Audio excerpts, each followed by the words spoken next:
just well, because since I've been involved in it, but Okay, my name is Kenny Schachter, whatever I am, and I'm with someone who I have, my hair is standing up on my arms.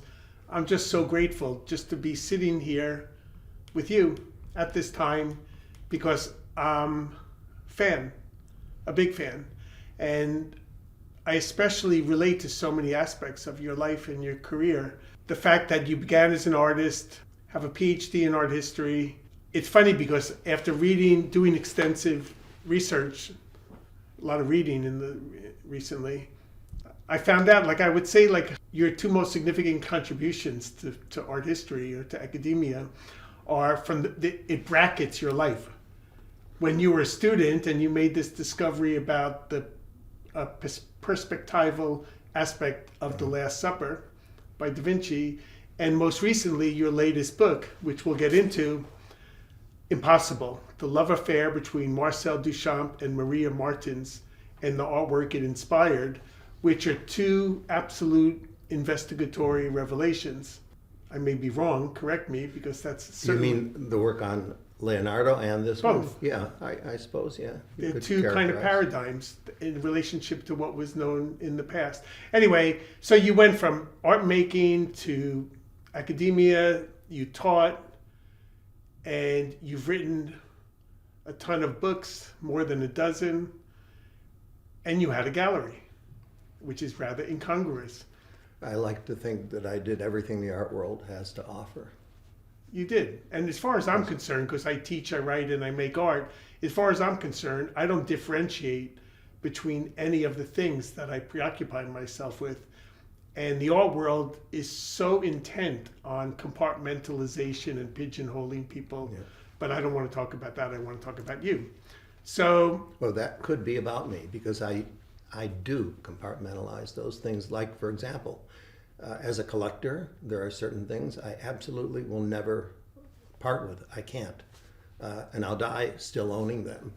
And you shouldn't have that attitude as a dealer, because ostensibly what you have should be available if you need the money or if you need whatever. And in my case, there are things I can't sell, but I had a real revelation happen to me when I sold my Duchamp collection the first time around. When was that? In 1987. I sold all of the ready-mades I had purchased to Dina Vierny. I had the same problem with Paul Tech, one of the multiple times I went broke. Well. But anyway. Well, I sold it because, and I had a reason at the time to sell it. How many it. works did you sell? About 15 works I had, drawings, but I had 4 ready-mades. I even owned the fountain, which I would... One of the Arturo Schwartz. One of the Arturo Schwartz and editions. What was the edition? 8? Yes. I've asked to evaluate the fountain for the last person who owns one in private hands, and I placed it at 45 million, which he was unhappy with and thought should be 65 million. One of the 8? Yes, one of the 8. Oh my goodness. Because I know where all the others are. They're all spoken for. So there is no other available. How many are in private collections? 1. Just the one I evaluated. And that, the reason... And I take it that'll be coming up for sale if they've asked you to evaluate it. No, it's for his insurance that I evaluated it. And because so far as I know, he intends to keep it, but I don't know. Of course, you never know with people. But there is an argument that could be made that it's easily worth that much because, as you know, and probably remember, that a team of English art critics nominated it, The Fountain, as the single most influential work of modern art. Amazing. And it could be. I mean, and if you recognize it for that and at that status, of course, 45, 65 million wouldn't make a difference. Times 8. Yeah, times 8. Yeah, but they're all in institutional collections. So. Wow, your encyclopedic breadth of knowledge and information floors me. Can it's a narrow. Could this run for a few days and it could be a marathon? Yeah, well, and I could sleep over and we can just continue doing this for days on end. I was once introduced at an event and told by the person introducing me that I'm famous, and I interrupted him right away and said, "Famous, but I'm famous in front of 10 people, and they're all in this room. And that, I just said the because it's- same comment 20 minutes ago Yeah. and said I'm famous in a test tube. Yeah. Well, if you narrow the look, Famous you, is you being can become extravagant. famous in anything if you make sure that the field you specialize in is small enough, and you wait for the other people who are in it to die. You'll end up being the world's expert on something. Well, soon enough. unfortunately, I'm not the expert in anything, but not for lack of trying. Anyway, so I just don't know where to stop. There's so much about Duchamp, and we'll take a little stroll through this extraordinary apartment that you live part-time in New York City.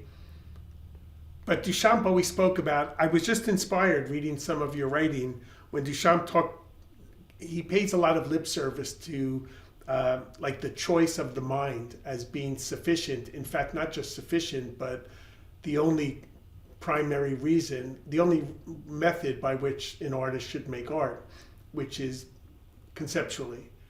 And he was one of the earliest proponents of such artistic practice. At the same time, he also spoke often about contradicting himself, and Lord knows he was an incredible draftsperson, painter. His drawings are exquisite. And how do you reconcile some of these Well, he had disparities?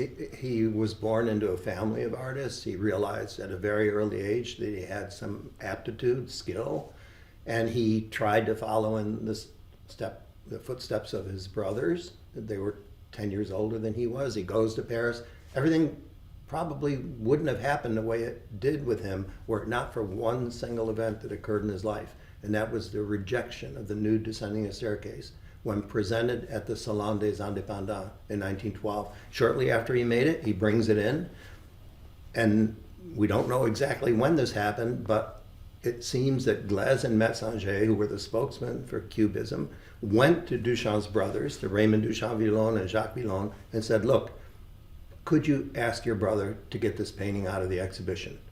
Because of the title or because of the There are two formal- reasons, probably. Duchamp mentions one of them, but there are likely two reasons. That it looked a little bit like Cubism, and looked a little bit like Futurism, and they were the spokesman for Cubism, and they didn't want their movement to be set up as a kind of rivalry with these Italians. Because when Duchamp made his nude descending a staircase, he had not yet seen the Futurist exhibition that came to Paris in February of 1912. He had just finished painting it in January. And he was only in his but- early 20s at that point. Yes, around 1925. Or he was, he was 25 years old, 12. 12, well, for the Salon des Indépendants, yeah. Anyway, that really upset him. And if any lesser artist were in the same position, they'd go home and do what his brothers wanted him to do, get another painting and put it in. Now, you should know he had already been accepted in the Salon des Indépendants, which means that he could exhibit anything he wanted. But they just But specifically they didn't want that work. That one painting. Only But- for that reason, not because it garnered Well- the most attention due to its title. Yes, and of course that's because in America the prudish American public Nothing's couldn't changed, has accept it? the notion that We're in a state of radical retrograde. yeah. See, if it were a nude lying down, that's okay. But a nude descending a staircase, you have to ask yourself, when did you last see that? And in your head, maybe What it's is an she old up- Western movie of a bordello scene. Because a nude in traditional art history can just sit on Mount Olympus and eat grapes. She can't go walking down the stairs because then she's real. In New York And- City, nobody would Yeah. blink an eye if she was working her way down. Well, but the problem, when it was shown at the Armory show, is they couldn't find the nude. You know, newspapers offered rewards for people who could No, find the that's nude so in the nude crazy. descending staircase, and people actually responded to him, drew circles about where it was exactly. It was it's like ridiculous. finding Waldo in the cartoon But for a child. to go back to the rejection of that painting at the Salon des Indépendants, Duchamp said it gave him a turn. And that turn was a literal turn in the opposite direction. He didn't want to be an artist like his brothers anymore. You see, What? I was about when to tell you. faced with such Yeah, reticence. You see, any of us would probably have done what they wanted. Go home, get another painting, put it in. Because that's part of what a career is. But Duchamp said, no, I don't need this. I don't need to be Or maybe what my maybe brothers he was already excited are. by the degree of by being rejected that egged him on to take a more hard stance in But from relationship. that point forward, he was against juries and taste in general, the whole idea of taste. And you know, the ready-made is born out of that. Right. Out of Which at the an same avoidance time, of which I taste. agree and I don't agree with, because he could have chosen a lot of other things. It seemed a very conscious decision. Well, we'll get into the ready-mades, but it seems almost, well, about making art without your hands. I just love that notion so much. I've made a sculpture after reading your recollection of, or your citing of that quotation. I'm making a sculpture of Duchamp with no hands, with his hands cut off. Yeah, he did say that. Yeah. Amazing. But unfortunately, when in relationship to what I do, I study philosophy and I can't draw a stick figure, so I don't have much of a choice, because even my art dealer in Germany told me I can't paint and I shouldn't. Well, you know, the things that are conceptual only end up being part of the art world if they're objects. You have to have that one stimulus to give you that response. And Duchamp comes as close, at least as I know it, for the concept to be up front. Is close to the viewer's awareness of what they're looking at than So anything they don't else. have to fight to find it or to struggle. And maybe if you could do it without an object, that would be ideal, because then just the concept would be there to be addressed. But you need something. That's what makes it art. It's to something. Like What, a bottle. that it's palpable, that Yeah, you see it. you have to have it in front of you. You have to then look at it and say to yourself, well, what you would do normally with a ready-made. Is that a work of art? You have to ask yourself that. Sure. And that comes immediately after you see it, but not before. Ideally, it would be What do you mean, if not before? it would, the perfect situation would be if somehow you could put that concept of art in front of the actual artwork. I mean, that for me would be like you said, cut off your hands. Don't even, and in a manner of speaking, it can happen. Please tell me, because especially I have a show coming up Well, in look, November, and you're going to help me enormously. This probably gets off what you wanted to talk I about. want to but talk about but anything that okay. you espouse and have to say, because Look, I'm a sponge. The people who really get this theory of mine are beautiful young women who are constantly Behave treated. yourself now. No, We're in a new they're- age. I know, but they're always treated as objects by men. Yeah, What would be disgusting. wonderful is if they didn't see them first, but understood who they were, like got into their brain first. Well, Wouldn't that that to be me is a perfect? lot more attractive You than can any do it physical today. You can do manifestation. it through the internet. You could communicate with someone And for a not know year what their and not know gender- what they look like. That happened to a And- very close friend of mine. Yeah. I didn't know if they were boy or girl. And we Ah. went on for weeks discussing a work by Andrea Fraser where she had sex with someone for $20,000 with a collector, and then she made a series of works from it. Ah. And we were Wow. discussing whether or not the validity of such an enterprise. Well, I think it's possible, and there may be someone who comes along in the future who accomplishes that, who So can you're saying create to works create of a art. work of art where the concept of the work Is- exists almost in a vacuum. It exists If first. we- No, the viewer understands that first before they see the actual object. So there's an object as well. Yeah. Well, or maybe not. It's not totally necessary that the object has to exist. So the it's concept like- would have to broadcast That's itself. the reason Duchamp loved chess. There is something about chess that is really beautiful. When you play it over a long period of time, I find it there's- just simply confusing, and I hate but games. this is different than a normal game because there are certain patterns that your mind wraps around that can be aesthetically beautiful. Well, he spoke about the movements of the pieces that Yeah. emulate the formality, the formal characteristics of a line, of Yeah, a shape, yeah. of He a said form. you could, and therefore he said, "Why can't you understand my chess games as part of my art?" And I actually do. I would like to see them incorporated more, and it's not just me. There will be a show in 2027 in the Middle East, organized by Massimiliano Gioni, on Duchamp and chess, which I've also written a book about. So Of course the you more have. and more this becomes part of his identity, the happier I am. I'm also organizing Unbelievable. a simultaneous chess match to commemorate the opening of the Duchamp retrospective at Don't say with MoMA. a topless woman. No. With a woman, however, who is going to beat everyone she faces because she can and Sounds regularly like does. Marina Abramovich piece. No, it's Susan Polgar, one of the highest rated female chess players in the Incredible. world, and she has already played 235 people. My friend is making a feature film on chess, and he made a documentary on who's the radical, the chess player who became Kasparov, who Yeah, became Gary Kasparov. Yeah. who was one that was a little eccentric and Well, he is. A lot of chess players are. Yeah. There's a Anyway. lot of study for why that happens too. But Kasparov lives here in New York. yes, He's an he was just critiquing the outspoken- president in no uncertain Oh, yeah. terms. God bless him. and I'm critiquing his former president, Our Putin. present one. No, but he's critiquing that's too Putin. weak, That's yeah. more dangerous. I Well, think. these days they're equally, Yeah. they're almost Yeah, equally dangerous. you're right. That could. I there's mean, a I good just saw argument. that the president was, Apple Computer got a letter from the Justice Department about their news station in relationship to the I mean, let's skip Yeah, I that know. because Well, that's, we can go deep into that. I'm not, that's too depressing. I Yeah, prefer okay. art, and I think art is the last hope. Yeah, well, there are a lot of people. that Dogs, children, and art pretty Yeah. much does it for me. Okay. Do you think that the ready-made became completely bastardized and a strategic element of in contemporary art and their relationship to it? Has there anything been done in that ilk that follows in that vein that you respect, that somehow references and quotes the ready-made? Oh, there are a lot of artists who I very openly Chaim admire. Steinbeck comes to mind. Yeah, or even Ai Weiwei. And the vases that he made, and But he and did something to them. Yeah, like he Jasper does. said, Yes, take yeah, something, yeah. do something, and do something else. Yeah, And he painted them, or I don't want to talk about him either. yeah. I want to talk about you.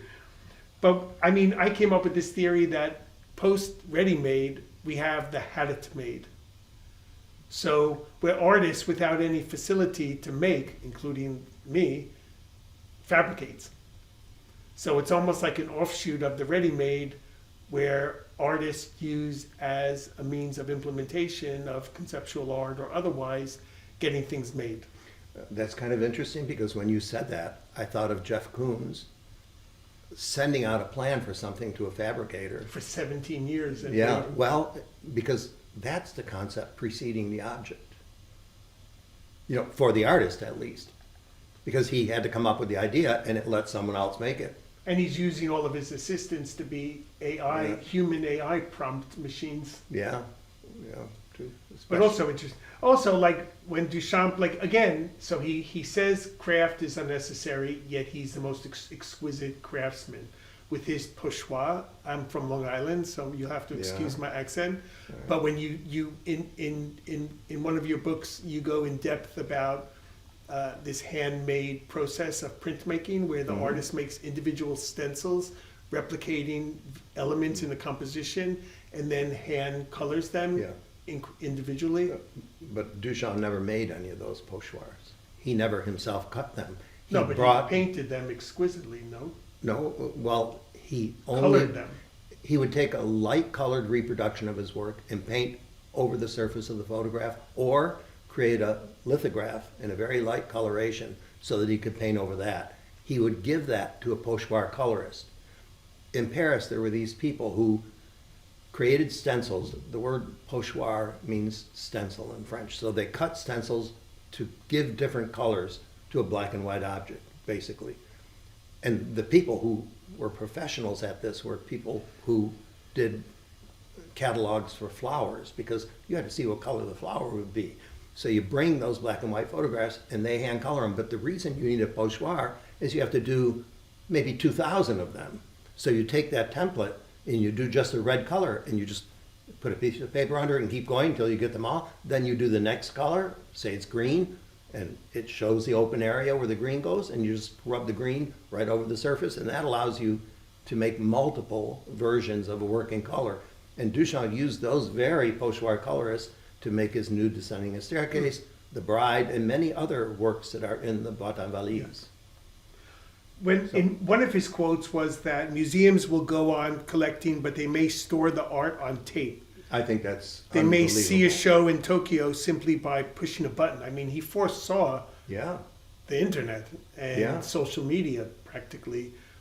So I imagine that he would have radically and with great enthusiasm embraced technology as we know it today, including AI, which, I mean, it's incredible how people are, the art world is, I've been in 7 careers over the course of my life. Nothing prepared me for how absolutely stultifying and conservative the art world is. And it recoils from change and innovation at a very disheartening pace. But it's interesting that the art world is always a little ahead of another world. Real estate. No, attorneys and the law. They have to rewrite the law in order to accommodate what artists have done. Because, give me some examples. you know, because they, for example, they don't understand the art of appropriation. If somebody appropriates something, as soon as it gets appropriated, Richard the Prince artist, is a single-handed so that they sue wrecking them. ball Yeah, for copyright. yeah, because the art And in a world. way, he's got a great point because we don't own there's no privacy in the world. Every time you post something, technically, it's owned Yes, by for the world, Zuckerfuck yeah. or whatever it is. And Whoever he wants to give it to. yes, I imagine Marcel Duchamp would have liked the appropriated photographic works. Yes, of Richard I think Prince. so too, yeah. He even did mention that he liked Warhol, but he also had to add that With the Warhol, hesitation. no, that he did something, you see, Duchamp hit upon all the major extremes of art in so many different areas. And he said that he liked Warhol because he never thought of one component in art, boringness. You know, doing the Campbell's soup can many times could be construed as boring. And he never thought of that as being a component of art until Warhol came along. Amazing. So by complimenting The Warhol, repetition. at the same time, he's sort of insulting him. Which is But he also embraced repetition. I mean, he loved the notion of repeating, like his suitcases, like his ready-mades, sure. where he incessantly copied his own work. So even though it's a different form and variation, Yeah. there's a thread of continuity. And I had mentioned earlier to you that that little stamp at the bottom of the nude descending a staircase became very important to me. He did this series in 1937 in order to raise money to make the valise. He had these pochoirs made of 2 of his paintings, the nude and the bride, and he did 300 for the valise because it was an edition of 300, but he made about 300 more that were to be sold for $1 each to raise money for the making of the valise. Wow, it's like GoFundMe. But yeah, it's sort of his equivalent of a GoFundMe. Incredible. But at the bottom, he puts this postage stamp, and I never knew the meaning of that. For years, And the stamp was only on the 300 Yes. signed. Yeah, on a And please 300. tell us the meaning. And Well, I'm going to read the and- book. and- Another book you've written is Well, I don't on the mention stamp based- how I figured this out in any book Oh, that I God, tell us. publish. So I was in Paris, and every time I go there, I buy these sleeping pills because they sell over-the-counter sleeping pills that are very powerful. Yikes. And I'm waiting That's in all we line, need. and the man in front of me said, "Okay, I'll pay it now." He says in French to and I saw him lean over. The man behind the counter put a postage stamp on a piece of paper, and he signed over it. And I said, "What are you doing?" And he said, "Well, I have to do this because it's a notarization of my signature. It proves that I was here, and I paid my parking ticket." And I said, "That's how How could you notaries..." self-notarize? Because the guy behind the counter is a notary and he can verify his signature. He proves, but you sign over a postage stamp to avoid forgery. Because signing over the stamp makes it much harder for a forger to then copy the stamp or copy your signature or to remove it and then copy what's missing. You know, it's too complicated. But I turned out that notaries in France do that very same thing. At the end of a legal document, you'll always see a very low denomination postage stamp, you know, something you could afford to throw away, a few centimes. They put it down on the paper and the person signs over the stamp. And that hit me like a ton of bricks But I because, still don't understand. Why would that render a signature indecipherable on some level? well, it makes it much harder to forge. Because of you. Because you're going over another surface. Amazing. And if somebody wanted to change it in any way or alter it, they have to deal with Because, also that because stamp. Albert Durr launched the first trademark infringement lawsuit in the mid 18th century because someone copied his very distinct initials. You don't in mean his 18th printed- century. In 17th century, sorry. No, you mean 16th century. His prints were Durr. in the mid, yeah. Or maybe somebody else sued for no, him no, later Durr. on. No, Durr. Durr. I thought it was in No. the mid No. 1600s. Yes. Yeah, Yeah, that's 17th Yeah, I century. said 17th Yeah, okay, all right, well, anyway. I stand well, whatever. It's just me. I'm Mr. Unprofessionalism. But, I'm an My art point is- historian, I have My to get point that is, straight. my point is Yes, correct. your point's He launched the perfectly- first yeah. trademark infringement suit, and he also Yeah. said that he could make more money selling his prints than his paintings, so why should he paint? Yeah, a lot of people, to this day, a lot of artists make more Unfortunately- money in their prints Well, than they do Let's otherwise. not get into that I know. sordid. But So- anyway, signing on that, the reason it hit me like a ton of bricks is because Duchamp's father was a notary. That's what I was going to ask And next. because his, his father made a lot of money doing this, because back then, How a would you make notary, a lot of money to be a notary? because then you notarized documents for land transactions. And in so doing, you also provided the deed for that transaction, and you made sure that it was a legal transaction. So you're basically doing the research, like, So hierarchically, I never quite understood why a notary was some esteemed kind of profession. it was the equivalent of a lawyer, but Amazing. maybe a lower level, but they made more money even than a lot of lawyers. It depends on what land because of the transactions degree you of oversaw. amazing. Yeah, you're providing the real deed of property, so you get a percentage of that. But anyway, it was enough money for him to support all of his children, make a sizable amount of money. And Wow. Duchamp said in his interview with Pierre Cabana, I love my father so much, I thought of going in the same profession he was in. Well, he did. Because, He emulated. no, what's a signature on a bottle rack worth? It's the signature. It's not the bottle rack. Right. So he was he was notarizing, influenced by that. he He notarized subconsciously, objects. he made objects. And Probably- they only existed as works of art when he signed them. They didn't exist as works of art before. Potentially not subconsciously. Who knows? If anyone knows, it's you. Well, 'cause you we know. don't know. Well, you never know what somebody's thinking subconsciously, ever. No. But, I I'm mean, saying it may it's not a have good been- guess. It may not have been Yeah. subconscious, Who very knows? much so. Yeah. Okay, so what I'm really interested in relationship to what we've done, and I'm in no case relating myself to what you do, but Duchamp had a lot of harebrained entrepreneurial ideas to try to make money during the course of. He speaks very adamantly that one shouldn't pursue art repetitiously just for income's sake, to garner income, and he was very forthright about.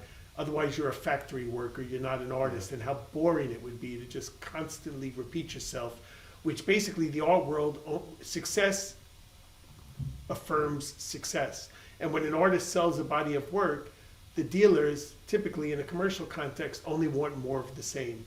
And I guess as an alternative route to make money without spoiling or soiling the art that Duchamp was pursuing, he had a lot of these cockamamie business schemes, from shirt dyeing to these quasi toys, the roto reliefs, which I think don't look very toy-like and nor fun for that matter.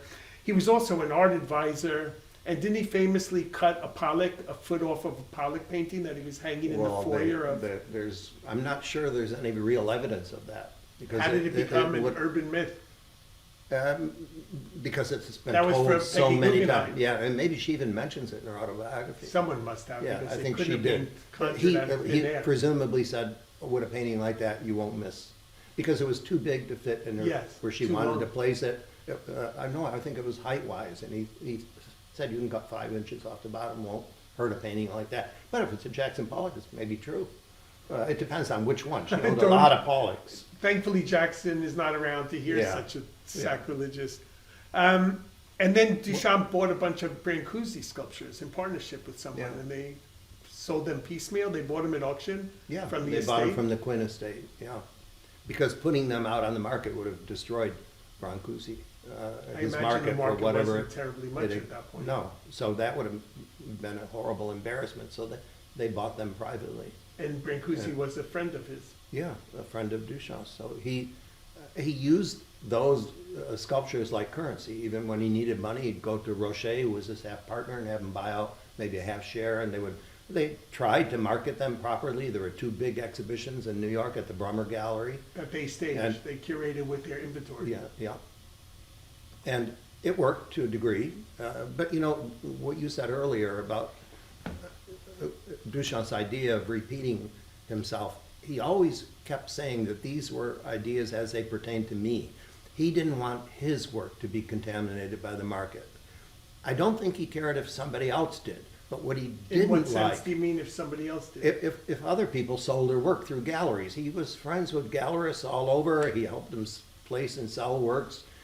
He wasn't against that in that extreme sense. What he didn't like, and he said it so many times in different words, that artists were no longer really making paintings, they were writing checks because they were trying to use their past as a vehicle to propel and continue them into the future financially. Because if something that they sold in the past sold, you copy yourself, in Right, effect, just- in order to keep. And I once mentioned that to Jasper Johns, who said to me, because he said, he even included Picasso in this category, and Jasper said to me, I don't think Picasso ever repeated himself. And he has a good point, because if you study Picasso carefully, you'll see he never almost ever did the same thing again twice, ever. No, but he was certainly quoted himself and made rethinking a it. pastiche of his Yes, previous and by that's what- readdressing classicism in the 60s. And But Jasper meant it in the literal sense of repeating himself, that he never used the same form twice, Sure. which is true. But what Duchamp meant is an artist who copied his own style and course. entered into that, which pretty much is the main, yeah, which every artist does, yes, on one every level or artist another. does. I mean, look, there are still handfuls of artists with great integrity that refuse to capitulate or compromise in relationship to these very market forces that we're talking about. Yeah, and probably the most underrated artist is someone we don't even know, because Unless they have a good they don't lot want of to Instagram conform. followers. Yeah, well, that's a whole new world. It's true. Some artists who maybe never deserved any recognition get a lot through that medium, through another medium that wasn't around, of course, when Duchamp was around. How do you, like, okay, in terms of your own professional life, and at some point we'll walk around and see some things where you can elaborate some of these things we've been discussing, because it's a wonderful treasure trove in this space, like being inside of your mind. You've traversed so many disparate aspects of the art world in your own life. And for someone who's so fucking smart, was that a hindrance to being an art dealer, or were you able to manifest it in terms? Can you sell stuff? No. I would have hoped that. I was hoping for that I am answer. the worst salesman, I would probably. have hoped for such an when answer. I had I the can't gallery, sell drugs to a drug addict. I can't tell you how often my assistant would come over and pull me away and say, you can't say that. or it was something that I did. For example, when I first opened the gallery, I opened it 1 month after 9/11, in October of Good 2000. timing. Horrible timing. I needed desperately to sell something, and I opened with a Man Ray exhibition. And one man, who I had never met before, from the Midwest, comes in. He's very interested in the painting, but the bottom section of the painting had been repainted by Man Ray himself. I know, because you could still see the line of where he had repainted it, and I had photographs of what it looked like before. And how did you know And- that he was responsible for the after painting? Because he photographed it both times, and these archival records exist. So I thought, What a this guy, fascinating historical element. well, but my concern was, this guy is going to go bring this back. He's going to be sitting in his study one day. I didn't tell him about the repainting, and he's going to notice it. And by then, I already paid my consignor. Let's say it's a couple of years later. Paid off a bunch But of he debts. wants to come back and give my money back, because I never told him that. So I tell him everything.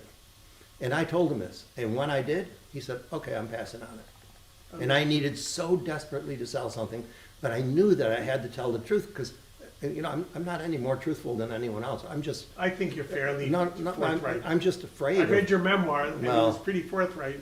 but I'm afraid of the repercussions of what happens when you lie. That's too much for me to handle. And everything, So it's not that I'm everything comes out. morally superior to anyone. I know I'm not. Well, But that you're is, fascinating. I'm a coward. I can't lie for that reason. I'm the a wrong coward. reason. I'm a coward unless I'm Yeah. shielded by my keyboard, and then I'm a warrior. Well, Karsten Grieve, who I interviewed, the only time I've ever done this in my life is twice, between you and Karsten Grieve, and he's a close friend. And he mentioned that somebody offered him an obscene amount of money for an extraordinary Twombly painting, and it was too much to say no to, and the negotiation went on for an extraordinarily prolonged period of time. And at the closing, at the signing of a contract, the buyer said, I won't say collector, I'll say buyer, said, is this going to be worth more money in 5 years? And Karsten looked at him deadpan and said, no. And that was the end of that. Wow. It imploded the deal. Wonderful story. He could have been wrong though, with a I'm sure he Twombly. was, but I don't think Yeah. he cared. I think he'd rather still Yeah. have the painting in his coffers. Yeah. So, you can't sell that much. I was never a salesman. I never could push. If somebody was interested in a work of art, I'd go on and wax poetic if I needed to or wanted to or felt the work deserved it. But to do that in order to sell the work, I couldn't do that. That's. No, so but I know terribly dealers who could. There are dealers, Of course. who can do Larry that G. with such magic. Larry Like G has charisma, oh, magnetic I've never seen it. charisma. Yes, he has that, but I've never seen it. Like Errol Him Flynn describe or a Cary painting Grant. that way. Well, he entices people one way or the Yeah. other, that's for certain. Yeah. And what about, like, did you do fairs ever? Oh That yeah, I I think- did. I did the art fair in Miami for Basel. 15 years. Yeah, How did that go? it went very well until the very end. For the last 3 years that I did it, I sold almost nothing, and you can imagine what that's like because that's at least Depressing. $100,000 each time. Unbelievable. So to lose 300,000, and it was because my old formula was no longer working. Which was? It was that I represented mostly dead artists. And Many would artists, say the best type. well, dead artists with a name. And I saw this happen. I had one, Transition to dumbing down of the art world. I saw a person walk with his wife into my gallery and look at a Man Ray. And I heard him say to her, look, we were just in Gagosian's booth. And that car hood was $2 million. And this is a Man Ray. And it's only $200,000. Why shouldn't we buy this? They didn't in the end, but I heard the reasoning that led Please up. tell me, I'm so Yep. curious. So here I am in an art fair with a lot of stuff far more expensive, and a lot of people buy names, and Man Ray's a name, and there was a certain attraction to that.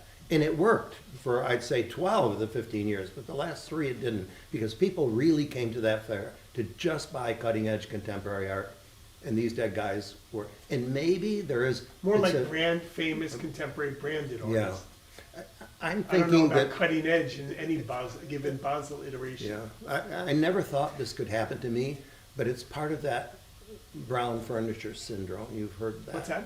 The brown furniture syndrome. You've never heard of that? Well, I know that the antique trade Yeah. collapsed and But- it was decimated after Yeah. 9. And we circle back to Duchamp and his squandering his inheritance and doing some quasi-entrepreneurial enterprises. Yeah, and I told you that I thought that these entrepreneurial things, other than for the Brancusis, which he had hoped probably would have a sizable return, most of the others were all part of his art, like doing a dye factory with a friend. How was only that part of lasted his art? Making only because dyed it was shirts. because it's color and you're making an object. Right, but and, he, you know, he lost 75 grand or whatever it was that he inherited. oh, I don't know, where'd you get that from? I I didn't know the don't amount of remember, but money. I somehow never it's stuck in my mind. So Yeah. probably didn't- I just no, made he, it up. No, he was living in New York. His father hadn't died yet. He got his inheritance when his father died in 1924. All right, so So the that would have been Brancusis millions. were made in 1927, and the roto reliefs were after that. So and the roto reliefs were an idea of making these optical devices, which he thought, at the right convention or fair, could be understood for another quality that they had, which was that when you see something spinning You get with one eye, hypnotized. I'm hypnotized. it creates a sensation of death. And a lot of soldiers during the First World War lost sight in one eye. So this would be a means by which they could see death using just one eye. Now you sound like So you're back to your Da Vinci or earlier. about that globe that I was talking about earlier. But anyway, that was an idea. Of course, it was a failed idea. It didn't happen. Didn't work. But I imagine And- he had a notion of making a profit from these exercises. Yeah, minimal. It didn't work. Yeah. And like going to the Monte Carlo and raising money and making real bonds that people actually seriously invested in, where he could go gamble their money and make money. It didn't happen. It didn't work. I mean, He meant to gamble the money. yes, yeah. You had to buy one of his bonds if you invested. It was a legal document in every sense. You could then use that bond to get your money back if he made a profit, which of course he didn't.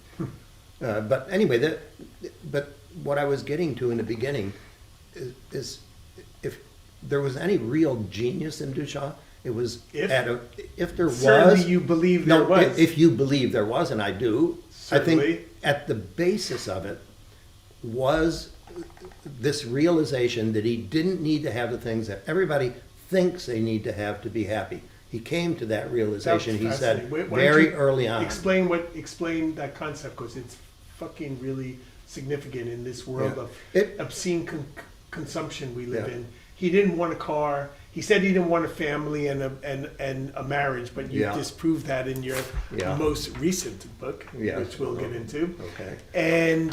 But he said he wasn't interested in material possessions or thing that would weight you down, not just physically but mentally, and then you'd be enslaved to these objects Yeah. and this lifestyle that would force you to compromise. And here's where I think I wish idea, I could ascribe to such a theory Well, in that my own life. idea interconnects with his work, because he said at a certain moment, that's what he said to Pierre Cavin, I came to this realization that he didn't need to have these things. But I think I can pinpoint that certain moment. It was when his nude descending a staircase was refused from display in Paris, because that's when he said, wait a minute, I don't need these things. I don't need to do all these. To be a maverick, you have to do things. Well, to be an artist and a successful artist, you have to follow through those steps. You have to go through all of them. Everything that people tell you have to do. If you don't do it, and if you say to yourself, wait a minute, what's the goal? Do I want to be a famous artist? Wait a minute, maybe I don't want to be a famous artist. But I'm not sure he ascribed to that, because he was well known. He was world famous when he was in his mid-20s. But not in 1912. He wasn't when he came to that realization. Was his first, but maybe it came to it. Maybe when such an act created the after effects, which were seismic to the nude and the controversy of the title alone, maybe that was instrumental in him seeing that this kind of conceptual controversy was something in and of itself worth aspiring to and somehow repeating, because certainly he knew. But how did he then? The urinal was the most extreme act of throwing a bomb into a parliament. Yeah, well, he knew exactly what the after effects of such a shock would be, certainly. he had to, and also remember he did it with a pseudonym, because he wasn't using his own name and his own identity, because that would ruin it all. Because then they would be forced to take it seriously. But he neutralized that by making it someone who didn't even exist. But it did become known, so certainly in the back of his mind, he figured sooner or later it would. And I don't think, he could have left it in a state of anonymity forever if he so chose or was steadfast in. It would have been hard, because people in the inner circle knew who did it, of course. I don't know, I just think with all of, contradiction was so inherent in his life and his practice. And he was famous, he was successful because he made all of these editions. And he said he quit making art for 20 years, but as you speak about in this new book, étant donné, how badly did I say that? No, that's perfect. Well, he spent 20 years making an installation and that the preparatory drawings, some of which are reproduced, that are just astounding and elucidating. He never stopped using his hands and making art and being successful on some level through the sale of the editions, of the Arturo Schwartz recreations, of the ready-mades. Yeah. Well, but look, you have to ask yourself, what is success in art? It can come in only two forms, money or fame. And to a certain extent, he got both. What was his estate when he died? $250,000. Compared to Picasso's, which was billions. Billions, no. In 1973. Oh, not well by today's money. But also, Duchamp had a lot of money. Duchamps in his storage, I would gather.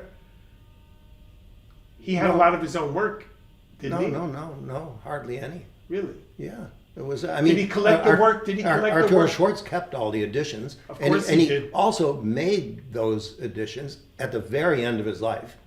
Remember, that's in '64. He dies in '68. Oh, right. It's the What, it's the only first valise? Yeah, but he made No, the no, copies the of valise. the paintings. what The new paintings? Descending the Staircase with the Yes, stamp. yes, 600. for 300 for $1 each. Yeah, but then he made a limited edition. That wasn't $1 with the stamp signed. No, those were the ones that were Oh, $1 they were each. wow. Yeah, he sent them to Julian Levy and asked him to sell them for $1 each. That's like Douglas Cooper buying all of Yeah. Picasso's. But that's $1 each in Cubist paintings. 1937. Yeah, I don't but know that what was like that is. $50 or $150 Yeah, or something. yeah, it wasn't a lot. Did he I- collect? Did he own any of the work of his peers at the time of his demise? Not really, because they were owned by his wife, Teeny. She was married Did to. she own a lot of work Yes, in the estate? yes. So She there owned- was she- some material consequences of his artistic life. But not that he bought.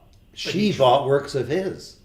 She bought the 9 Malick molds from Henri Pierre Rocher so that it would be back in his possession. But he at the must have time had a his lot of death. Man Rays that were given to him. No, I don't know any.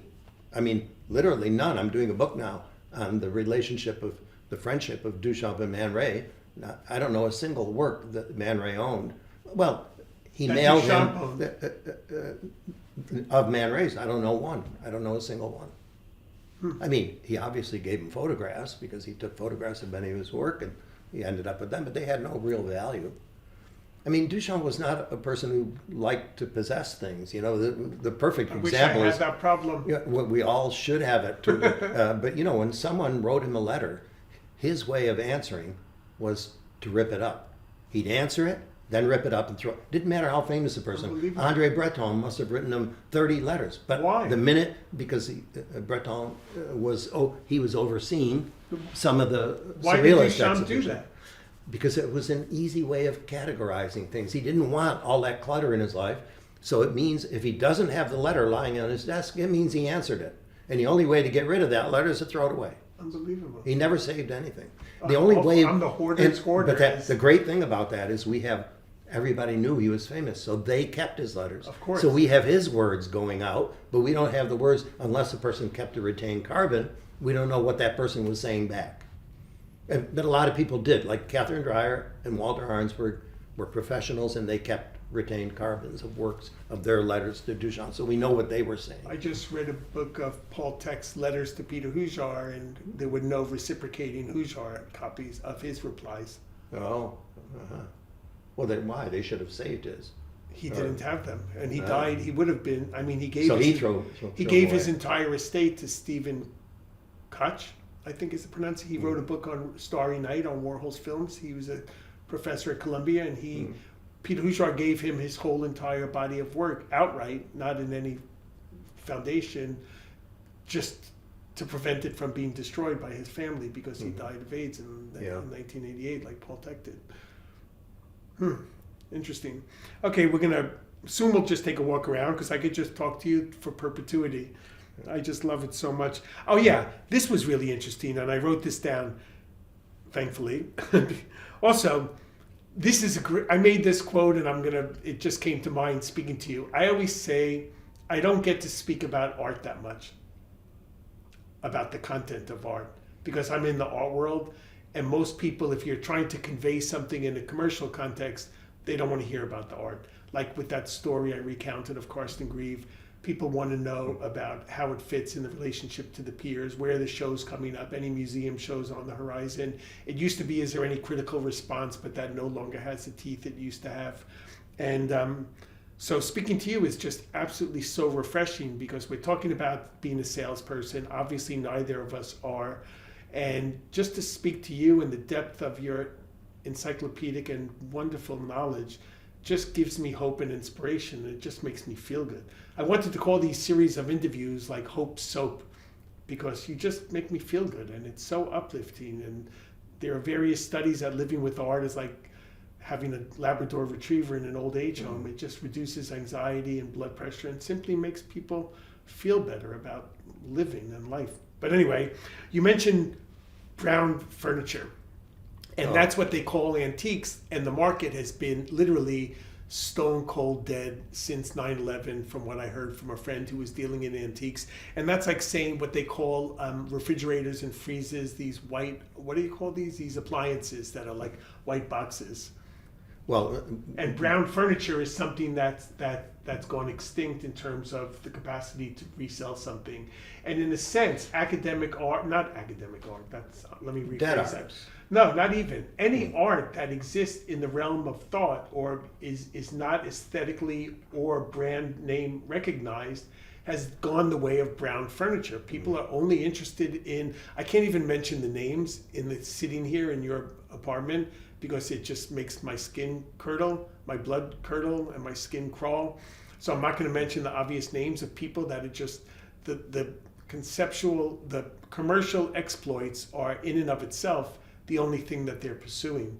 And brown furniture, you were speaking about the art of dead artists or the art of more significant historical artists, even contemporary art that doesn't fit in with these ready-made, wrong term perhaps in this conversation, but if you don't fit in these preordained modes of art making, it's dismissed by the marketplace. It has to be colorful, typically painting, and there has to be some name recognition. It has to be with the imprimatur of the right gallery or a certain social media presence. And obviously that's not something that terribly excites either you or myself. That must be a hindrance to you being an art, having been a lapsed art dealer. For years, I thought the artists whose work I supported would be immune from that brown furniture syndrome. And part of the reason I thought that is, you know, how it comes about. But if you watch the Antiques Roadshow, you see why this is happening. Yeah, well, you see that a stickly desk that was once $20,000, you know, they show you the past dates and the values and what it is now. You lucky if you can sell it for $1,000. You know, you try to guess like you're on The Price is Right. But what caused that to happen?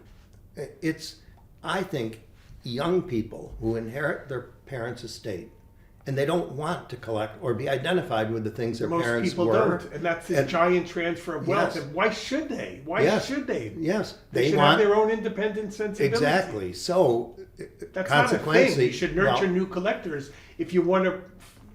Yes, the market. But then there's that other thing where things come back, like old master paintings. Yeah, you know, they're all good and dead, but there has been a sudden revival. There's been a lot of writing about that in the past week alone. And why not? Because they're undervalued in relationship to this shit that is gone unsaid. Exactly. And will remain unsaid during this conversation. Well, I once had Piero Manzoni's can of shit on display in Art Basel, Miami. Was that from the 50s or the early 60s, that work? The initial... From early 60s, just before he died. And, you know, there are only 90 of them. I visited his estate in Milan. It was extraordinary. Yeah, they've reissued them. But the vintage ones were, at that time, I think I was asking $450,000 for it. And of all people, Lenny Kravitz, the singer, came in my booth and said, "What's this?" So I told him what it was.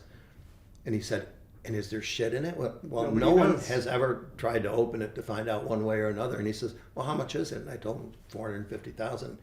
And he looked shocked. I said, "You look shocked, but you know what? The reason I have it in here is because I think it's much better than a lot of the other shit in the fair." So that was my prepared Needless to line. say, he didn't walk home with the can of shit. No, nobody did. No one bought it. And do you think I wish I did. Do you think there's any hope for galleries, or like, what do you think the market is flawed right now? What are you have any feelings about this gallery? People are always talking about small to mid-level galleries in a perennial struggle.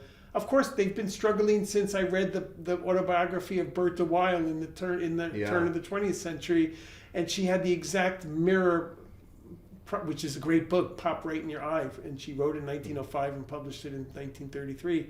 And nothing's changed. The art market is frozen. It's equivalent to Lloyd's of London negotiating an insurance deal in the late 1700s between two rich people shaking hands on a deal. Nothing's changed, but what's the future that you could foresee?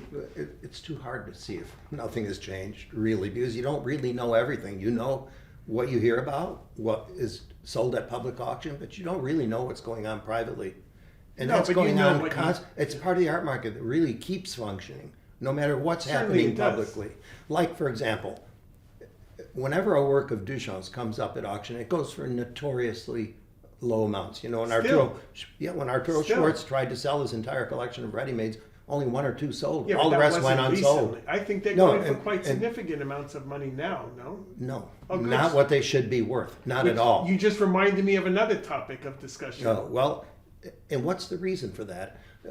I managed, for example, to once sell an example of Duchamp's shovel for around $4.5 million.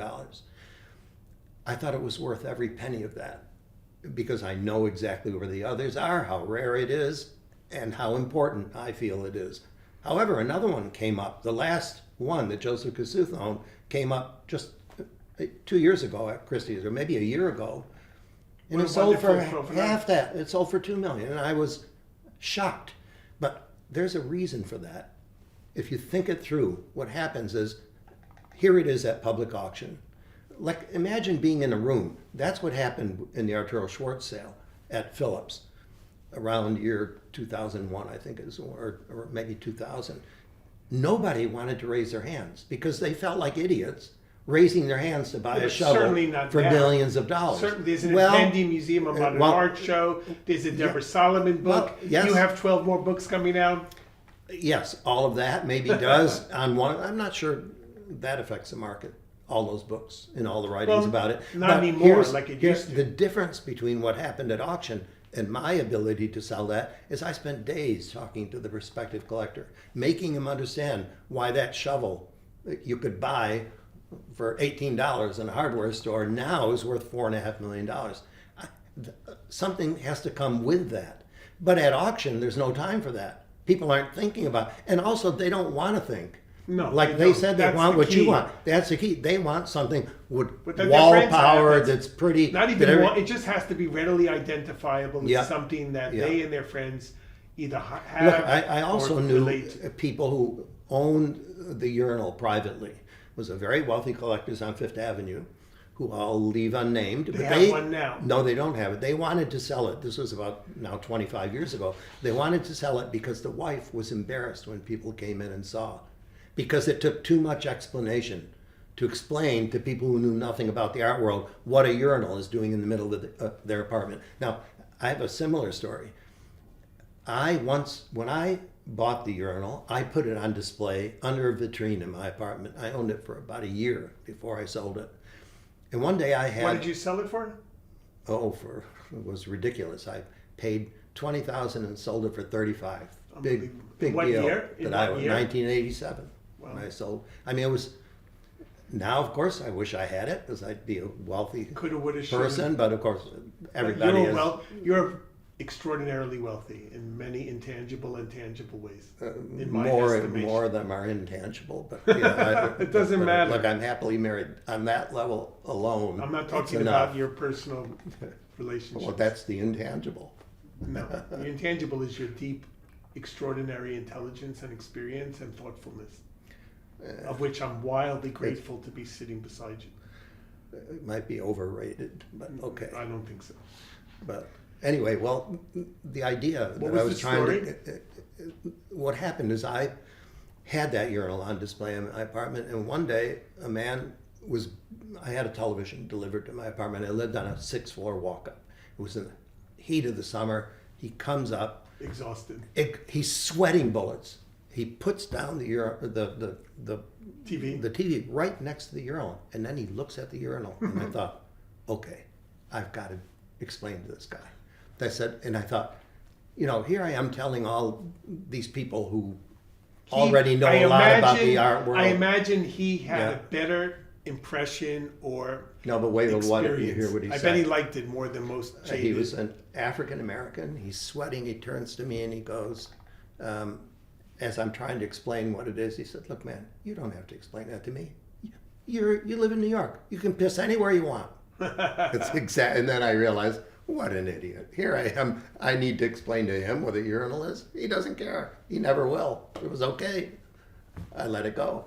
I gave him a big tip, but it was worth it. It was for the story alone. Art, I mean, you're talking about storytelling, and art as an artist art is about self-expression and communication. So the act of relating to other people, and even Duchamp said that in artwork needs an audience or it's not an artwork. Yeah. And this, I mean, so it's not like you're doing some extraneous act or gratuitous act by taking the time to explicate things. That's part of the process, and it very well should be. But it's not just a thing that you should get at first glance. It's but the reason I mentioned the story is you should be willing to provide that information only to someone who wants it. That guy didn't want it. And I was sort of foolish and naive to assume that he might have wanted to know. But it's funny because my house is filled with crap on multiple floors because my house had mold when I first moved in and I got an extraordinary deal. But I find oftentimes some of the most visceral and wonderful relationships with people that come to my house for various reasons are people that are absolutely not art world people, whether they're delivering something or doing God knows what. And if they just show a spark of curiosity, then I'll spend an hour going through because that's what I love. And I would have done it if that guy that I loved it. Well, maybe you should have taken the effort to. I could piss anywhere. No, but I could piss anywhere. Then he put his hand out. So okay, time for the tip. I know, but you should have at least taken 30 seconds or given I it. tried. Give it I tried. I started. I launched into it. Like I would normally to anyone. Because I had somebody come in there, like I just went to a cable person, and they're like, I just went to a house that was rife with Jean-Michel Basquiat's, and the assistant in the house told me this cost this and that cost that. He's like, but I have a much more extraordinary experience looking through this garbage in your house. And that was meaningful to me, and that's my problem because I'll take as much time as necessary. And when did you last teach a class? Well, I stopped teaching at Parsons in I think 1989, maybe. Amazing. A long time ago. I love teaching. I taught for you'd be quite 18 years. Teacher. I enjoyed it, but part of the problem was that I didn't want to be interrupted. So I can relate to that. I let this students, takes a lot of self-control. They could answer questions at the end, but not in the middle. Amazing. I let the kids ask questions. But I figure I'm grateful to anyone that's got 2 cents to be thrown in. The problem is that what often happens is you'll find out soon enough that in a class there's 2 or 3 people who like to hear their own voice. Yeah, that's why I couldn't go to graduate school. But the others paid to have me teach them. Interesting. And it was unfair for them, so I would always make them hold off questions to the end. And my people could leave. Teaching goes unremunerated. Okay, just to wrap this up, and then we'll just take a brief glimpse at maybe these stamp pictures. You wrote a memoir, which I just finished, which is wonderful, called Mentors, which was largely, but not exclusively, about 3 mentors you had. Actually, I'm just sitting here thinking on my butt about one question that popped into my head. One of them is Leo Steinberg and John Rewald, 2 illustrious art historians and writers who you had an extraordinary in-depth relationship with both, and as even probably more so with Beatrice Wood, who was a brilliant artist and raconteur and potter and draftsperson. But in relationship to Duchamp and Man Ray and the conceptual work and the surrealism and so forth that's consumed your life, her work was so handmade and craft oriented. You're referring to Beatrice. Yes. Yeah. Okay. Yes. Right. I mean, obviously, what she did was extraordinarily ahead of her time as well, and she was a profound artist. I don't believe in hierarchies in any sense of the term. How do you relate your relationship with? I know you came to her through her initial relationship with Duchamp, but you grew to have this extraordinary closeness and deep affection for her art and the person. How do you reconcile? Well, it was more the affection for the person really than the art, because she was an extraordinary human being. I mean, on every possible level. And of course, when I first got to know her, I was always thinking of her as being a fount of wisdom because she was so much older than I was. So I was always kind of grabbing to hear whatever she had to say on any subject. Because I thought it would help. A lot of rich-entailed men in a relationship to the opposite. Yeah, she loved. That was her thing. She loved like flirting, and she never could stop. And she flirted with every man. I mean, she died at 105, and I was with her 7 days before she died. Amazing.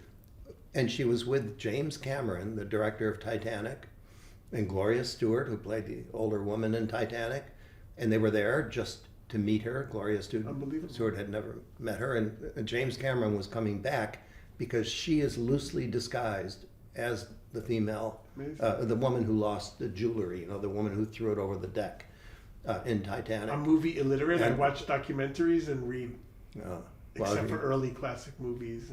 But you never saw Titanic, the movie? I know the movie, and I know James Cameron. Yeah. Well, anyway, Maybe not. But the reason that came about, it's sort of an interesting story. Maybe your viewers would be interested in it, because what happened is there are some viewers. Well, yeah, by now. Anyway, because of me, not you. Well, she was approached by James Cameron because there was another actor who lived in Ohio, Roddy McDowell, and James Cameron said, "Look, I'm doing this screenplay, and it's about an old woman. She's got to be near 100 years old, because she is supposed to be the person who throws that jewel away over the Titanic when she's a little, well, you'll know more about it if you see the movie. But he needed an older woman, and he said he went to all nursing homes all around the LA area, and all these old people just had their head down, looked depressed, and he said, "Oh no, you got to meet this woman. She's 102 and she's Vital. a dynamo."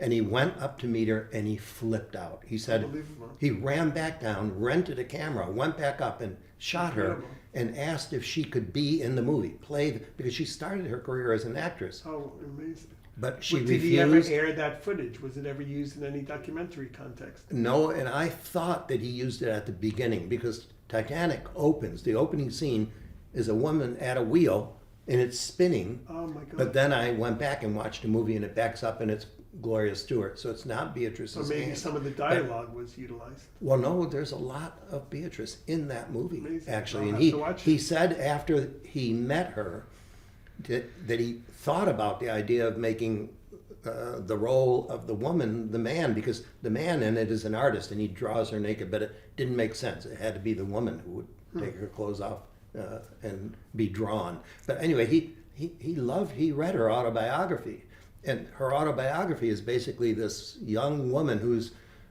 grows up in a family of privilege but wants to break out of it and get away from it. And she found it extremely oppressive. Her mother and her aunts lived with her at home. And I did not know until a couple of years after Beatrice died, that she was Jewish. Her mother was Jewish, and she was basically saying that this was an oppressive Jewish mother who kept trying to control her life. So in the end, she was trying to get away from that, and that's what happens in the movie. Remember that? Well, you didn't see the movie, but she's a wealthy woman whose family goes to Europe and buys artwork, and actually comes into her cabin with the Demoiselle d'Avignon as a little painting like this big. So people who know art laugh out loud when they see that in the movie. But James Cameron was just trying to basically loosely cast Beatrice in this role. And if you look at the front cover of Beatrice's autobiography, the second edition of it, there's a picture of her on the cover, and she looks remarkably like Kate Winslet. And in that last meeting, when James Cameron came to give Beatrice the cassettes of the movie, because she wasn't going out to watch movies, he said to me that he picked Kate Winslet because she looked like Beatrice. Incredible. So that's why Kate Winslet's career begins with that movie. Beyond Turner movie classics. Yeah. And it's interesting that Kate Winslet then, as a mature actress, does a movie on Lee Miller. That was a movie from last year. I don't know if you've seen that. No, is that any good? Oh, it's really good. Oh, It's so there you terrific. go. I have a list. Two terrific movies, yeah, that you haven't seen. Was But there- anyway, the reason for my really falling for Beatrice was in part because she was so flirtatious and it never ended. And what else is that if it's not a continuous, ongoing compliment? So It's also life affirming to not let go of these inclinations. Yeah. Was there any fallout? You had a very forthright memoir, and it's unusual because it traverses the minutiae of history, and then it becomes quite of the flesh, and not just about yourself, but about your mentors. And was there any fallout from that you care to? Yeah, a couple of people approached me and thought that the personal things that I said about these people should have gone unsaid, but those personal things were the reasons I got to know them to begin with in the first place. So I thought there was no, and they were gone. I wasn't hurting anyone. I thought there's no reason why I shouldn't be able to tell the truth about who they were. And so I did. But I know that some people, because, art history isn't about that. Art history Right, is but about... you mentioned the two different writing styles of John Rewald and Leo Steinberg, and you mentioned with Rewald it was more biographical.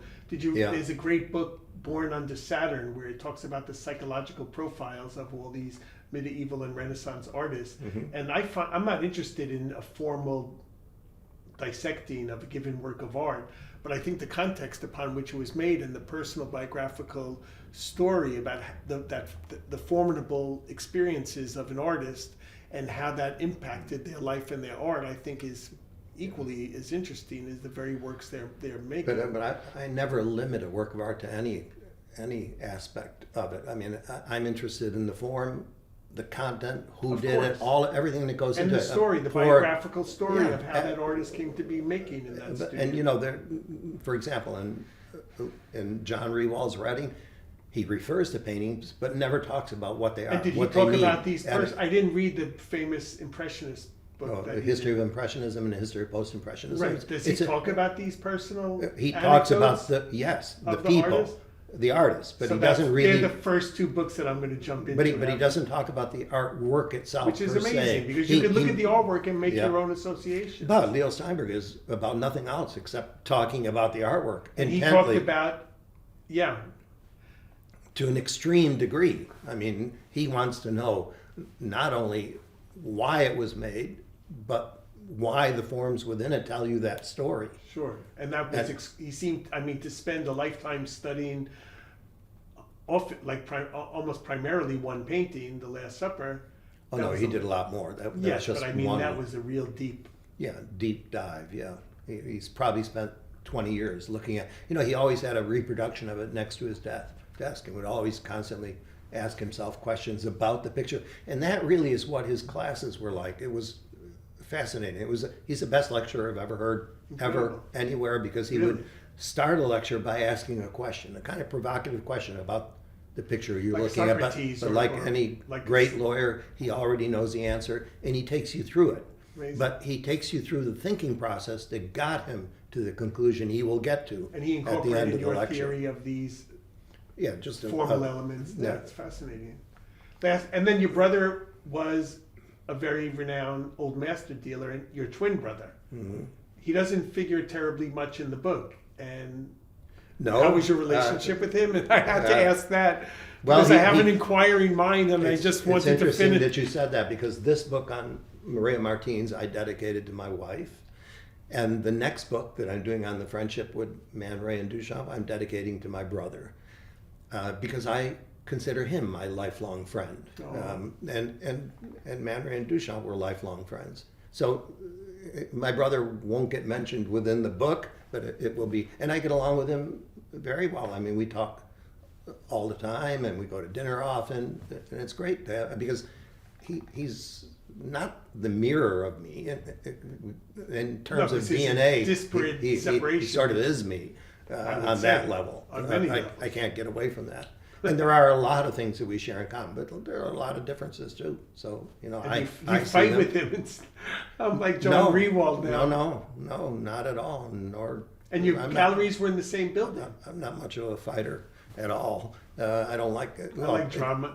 If you give me one of the convoluted theories about Duchamp, I'll fight till I'm dead. I'll work on a few. Well, there are a few. A few of them exist. Like this. I'd like to posit my own, if I can be so bold.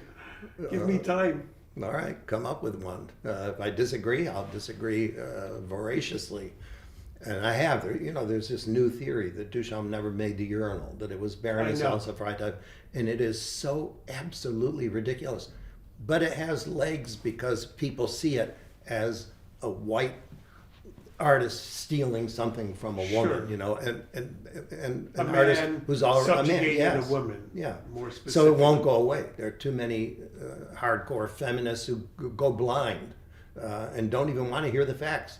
They just conclude this happened, and I can prove it didn't happen. Actually, prove it. How so? Because when the urinal was submitted, in a way, I started all of it without knowing it.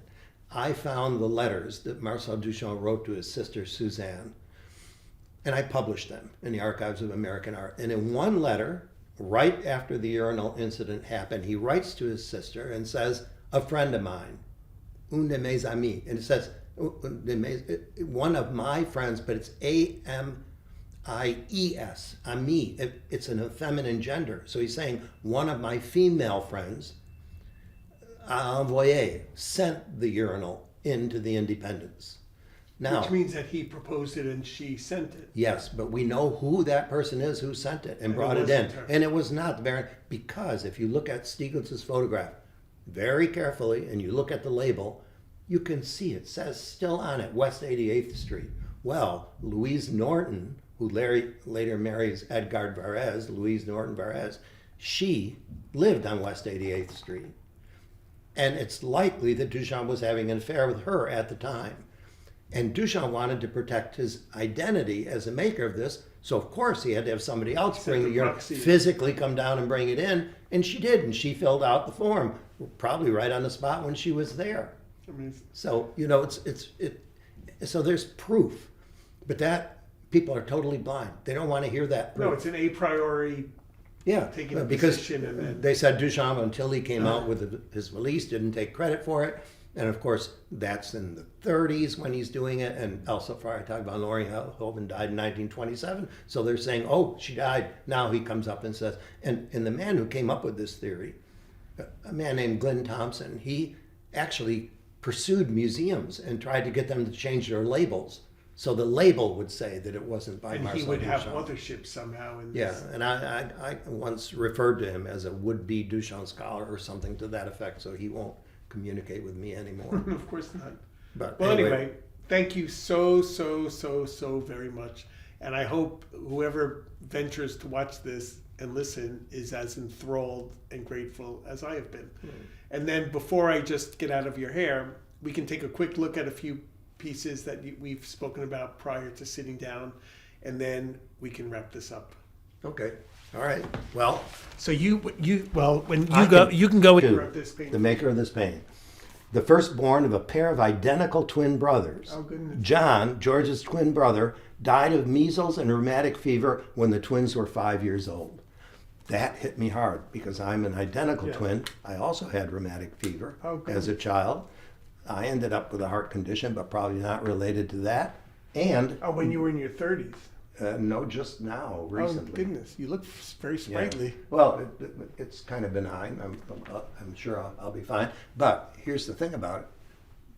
Notice the desks. That's the desk he was at when they came in and told him his brother died. Oh, goodness. So he spends his entire life teaching his brother about art history. He's teaching him about Ang in here, Spiritually. and he teaches him about Homer here. He teaches him about all kinds of, every single painting has desks in them where his brother where he was seated when he heard about his brother's death. Go ahead. So it's And you had a heart condition when you were in your late 30s. You had a mild stroke. yeah, no mild. I was Oh my blind God. in my left eye, paralyzed on my left side. It was a major stroke Oh my God.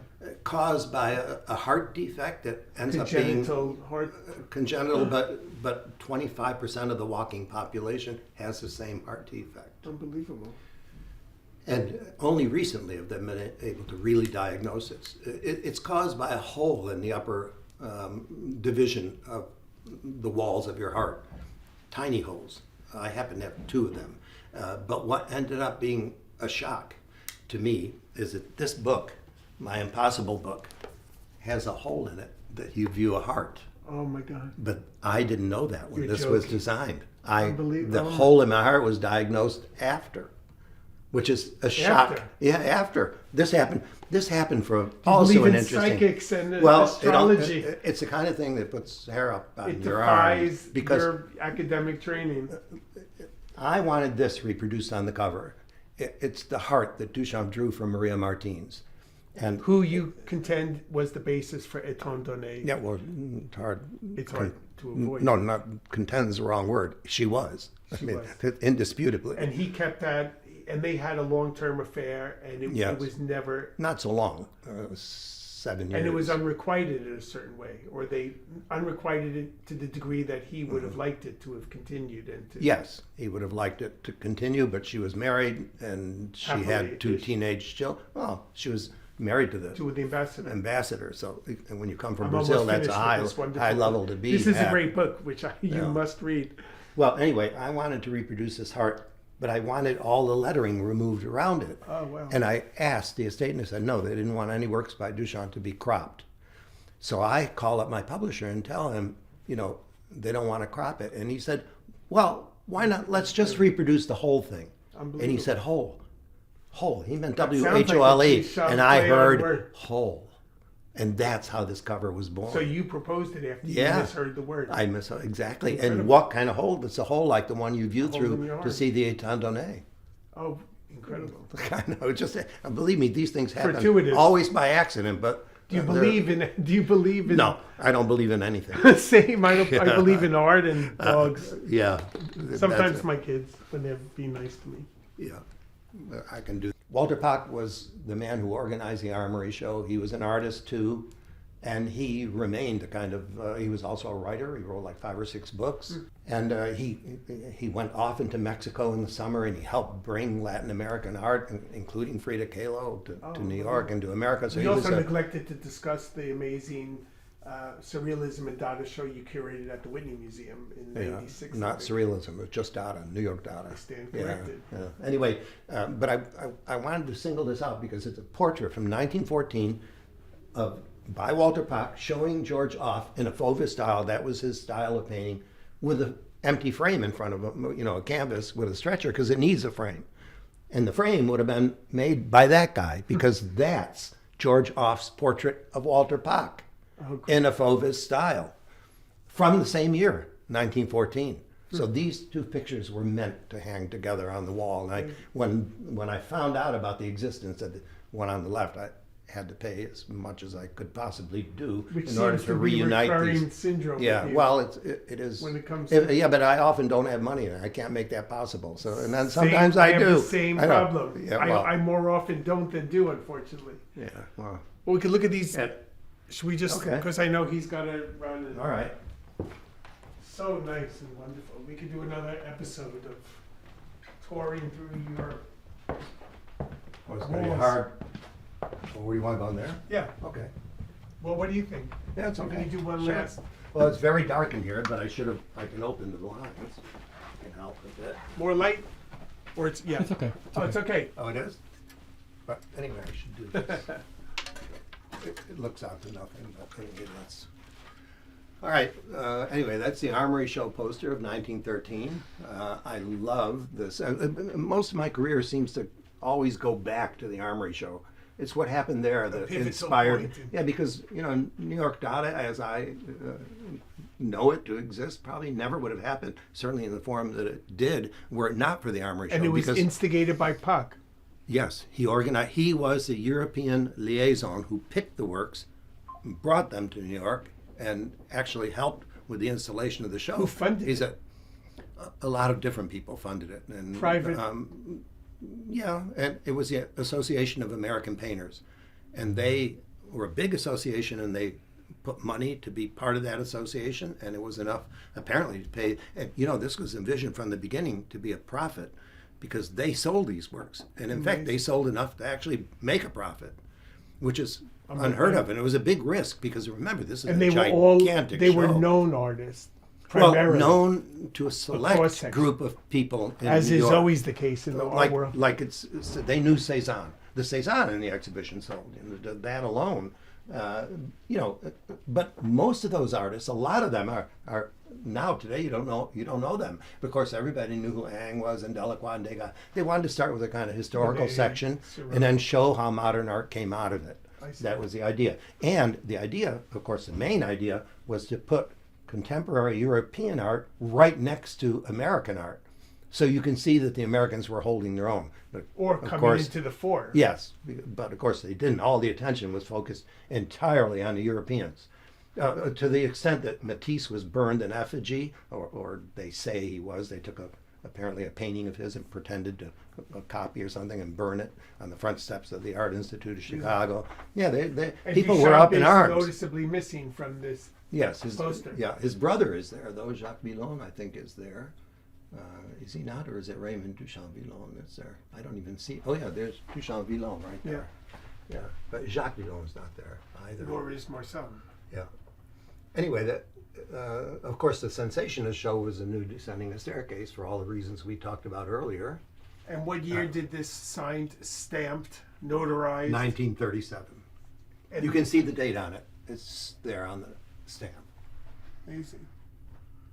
So there were 300 of these signed. Well, stamped. there's another problem. And what is When- the difference? There's two variations of images in these two. Well, one is of the new Descending the Yes. Staircase. This is his painting of the bride. And he thought those would be the two perfect paintings to replicate and produce it to raise money for the release. The problem, though, And there were is 3 images in 1937? no, just these two I see. that he made. In order, however, I have to preface this by saying he did send, I think, 200 to Julian Levy, but Julian Levy had a flood at his barn, and almost all of them were destroyed. Oh, unbelievable. So He was the a bride, great character, Julian Yeah. Levy, and his gallery was Yeah. so cool. Curvy walls. curved and walls, yeah. I have the exhibition announcement from you of that Duchamp designed with the transparent chessboard in the Yes, back. which you 1943. see I talk about at some length in this Yes. new book, because I believe he knew that he was secretly referring to Maria Martins with that chess. With the Cupid. Yeah, with the Cupid. Yeah. Anyway, but also the bride is very rare compared to the nude. There's probably about Because those weren't drowned. no, they got drowned got more drowned, I meant altogether. Maybe about 20 of those survived. Oh, my only goodness. 20. Whoa. And those I know about only 3 or 4 that exist, maybe 5. They came up in the Julian Levy sale in 2005 at Tajan in Paris. Did you buy? Did you get I anything know I from didn't that have sale? any money at that. I own several things that were in that sale now, but I didn't have any money then. Amazing. Like the Leon Kelly painting I have in the other room, that was in that sale. Incredible. Oh wait, before we go, Look, I'd be remiss if I didn't mention you. Besides having a new book that just came out, you're gonna have to stop soon. But I want Well- to talk about your impending Phillips sale. these are slippery. So these are I'll the be careful. postcards from the Armory Show. Oh my They were goodness. sold in the Armory Show both in Paris, Whoa. not Paris, both in New York, Chicago, and in Boston. And this is a full set. Not quite. It's missing 4 or 5 And is of them. Duchamp's not in there? I Oh yeah, gather. he's in there. New Descending the Staircase is Oh, right. absolutely in there. Yeah. But I Wow. love these kind of historical documents. Oh, the because- ephemera is wonderful. Yeah. You must have Because- some Oh collection. yeah, I have some, not what others have. And where do you keep all of that? It's in my home in upstate. Well, not upstate, in northern Westchester. It's not exactly upstate. I know what I would forgot to steal. mention I know that- what I would steal if you that- weren't that looking. painting at the bottom is by Morton Schomburg. And he was in the Armory Show, and part of it, the organizational phase of it. Wasn't his collection or his He died of the swine flu epidemic in 1918. But Isn't there a foundation or museum with it? No, not of Morton Schomburg. But he's the one who made that very famous sculpture, God. Don't know. You know that? Well, it's a plumbing trap. Only a plumbing trap. What's a plumbing 1918. Underneath the sink, the plumbing trap. It's just that. Anyway, okay. That It post needs a lot dated of, the lot of catching up. Yeah, just by a Hey, year. I can't know everything. No. Although you seem to be coming definitely close. Like I said, make the field narrow enough, and you can do it. But anyway, that Yeah, well, there's no my narrow real enough field that I know anything about. the Armory Show is what led to this book. This is my first book Amazing. that Abrams published, which, interestingly enough, is categorized in many book shops under travel section and under New York, because they don't know what Dada is. They still don't know what Dada is, which I think is remarkable. But it Okay. happens. You have a sale coming up Yes. at Phillips. And when will that be? It's a single owner sale? It's the 28th of April. It's not totally single owner because I'm going to get some works consigned. that I know about that I want to include in the I sale. have a piece in that sale. Yes, you do. A gift. Almost everything in it, though, is mine. So there are, I think, 42. The sale will be not only Duchamp, where I have mostly magazines and pieces? posters, 34, I think. will be sure to save my money now. So in order. But there are 42 after Duchamp. But what I mean by that is I decided to give the sale the title Duchamp and Company with an ampersand, like a real company, Duchamp and Company, because when Duchamp, liked it. well, I think he would have liked it because Stieglitz used those very words when he wrote a letter to George O'Keeffe in 1917 after Duchamp had brought the urinal to his gallery. He writes to George O'Keeffe and said, Duchamp and Company, we're here today. And the in company was probably Beatrice Wood, Henri Pierre Rocher, maybe even Joseph Stella or somebody who helped bring in that urinal. And who they was brought it Henri over. Pierre Rocher again? He was Duchamp's best friend in New York and remained Duchamp's best What friend. did he do? He was a diplomat, but he was primarily an advisor to art collectors. He was the advisor of John Quinn. All the Brancusis that were purchased by John Quinn, that Duchamp eventually later bought, all came from Rocher in Paris, sent to John Quinn in New York. And he also was the writer of Jules and Jim, you know, the famous Yes. Francois Truffaut That I movie. know. And Beatrice Wood told me within the first 10 minutes that I met her that she lost her virginity to Henri Pierre Rocher. And at first I said, wait, it can't be the same, Henri, because I knew about Jules and Jim, about the film. And she said, oh yeah, the same, Henri Pierre Rocher. And I couldn't believe it. I was shocked over it. But it's wonderful. It's interesting that there's that interconnection with films in her life that reoccurs like it did with Titanic Just at the end of her because life. the nature of her activities and how brilliant she was. And she got around, and she had great friends. And also, what I might want, lastly, to close, you're generously sharing the proceeds with living artists that appear in your sale at Phillips. Yeah, Which is very, like you. yes. If it was a gift, there's a lot of the things from artists I bought from them. So that Then it's I your can sell property. for whatever it is. But if they gave it to me as a gift, yeah. And why are you selling this stuff? A, to get money, and B, to do some spring cleaning. A little bit Literally. of both, but I don't know. I don't know how well it'll do. I don't never thought about the money you're- aspect of it, but Yeah. you know, it's more because you know when you own things, everybody who buys anything, it's their taste, and that taste does not necessarily transcend to their children.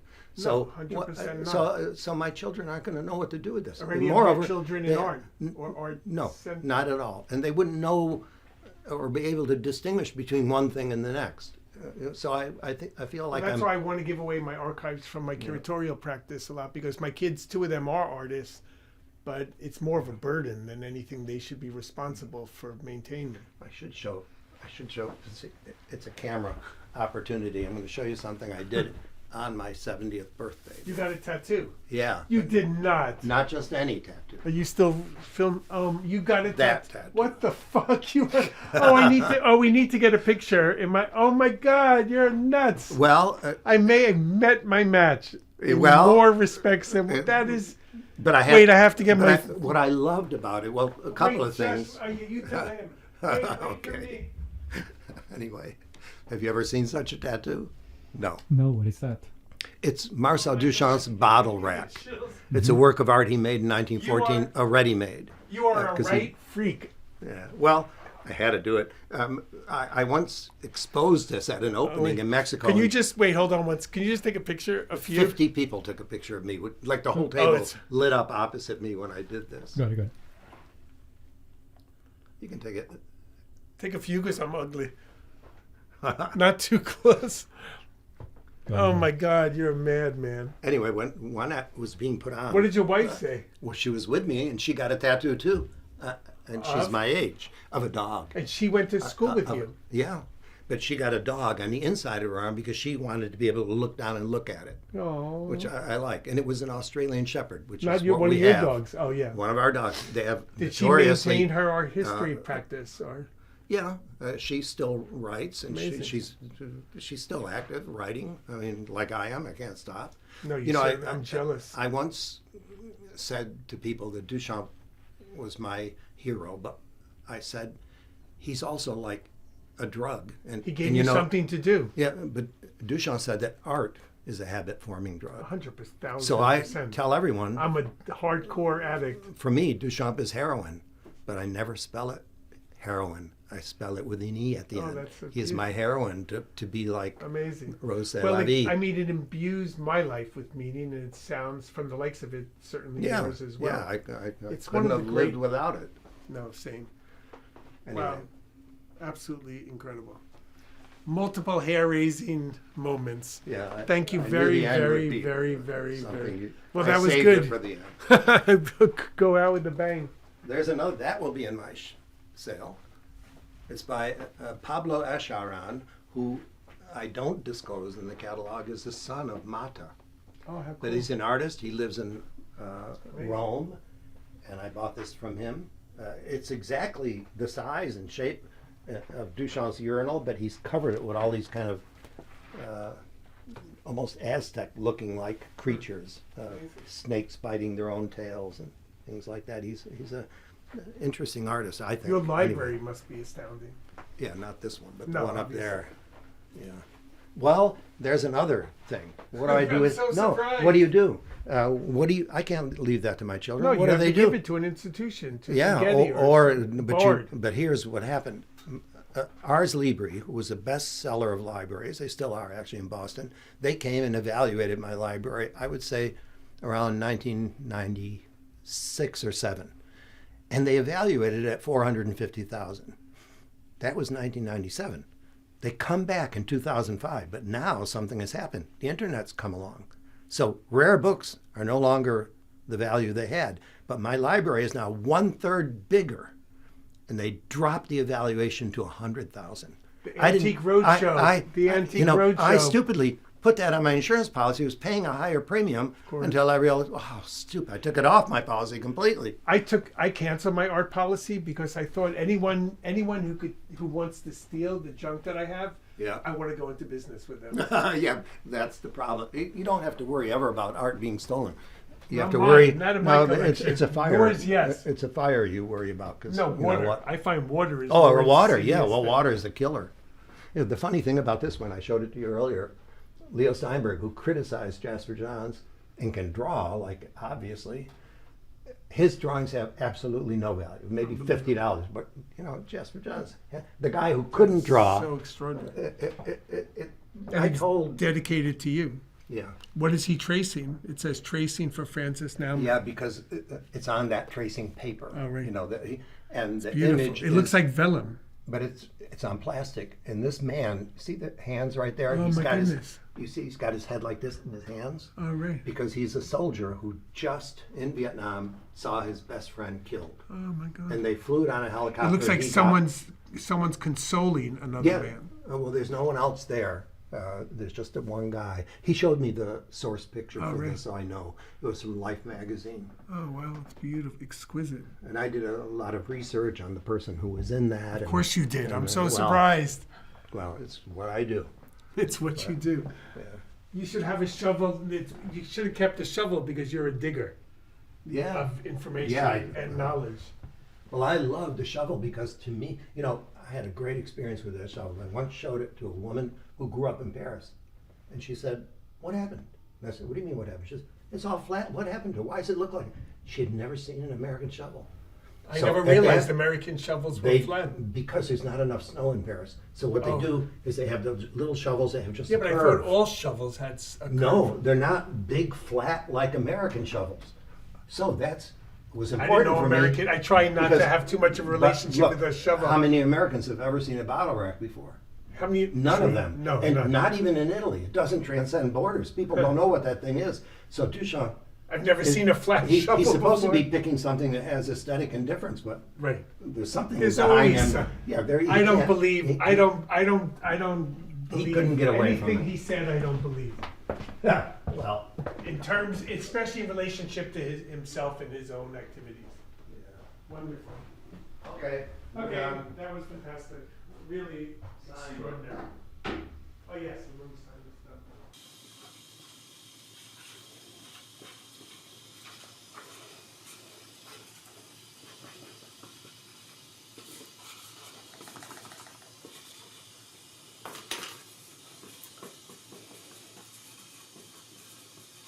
What are you doing? Writing a book? Yeah, look, here's my art piece. You. He won't know that what it can. I knew him many. Yeah, but this is going to be in our show. Yeah.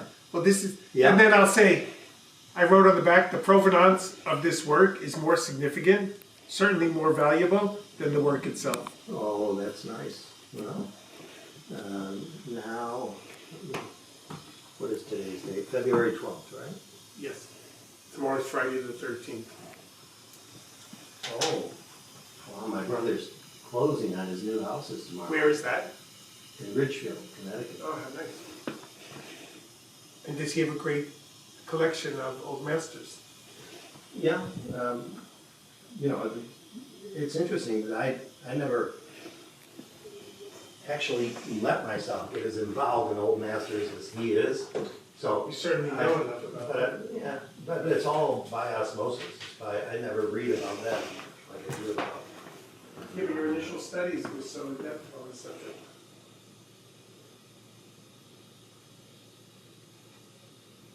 Thank you very, very, very much. I had to tell you, come clean about my book story because I never lose anything. I'm constantly trying my kids No, but- using phones and wallets and watches. Well, but you were on a flight like that. I can see. 8 hours of delay, and then we had to get off the plane. Where'd you go? I was going to Paris and to lecture in Switzerland.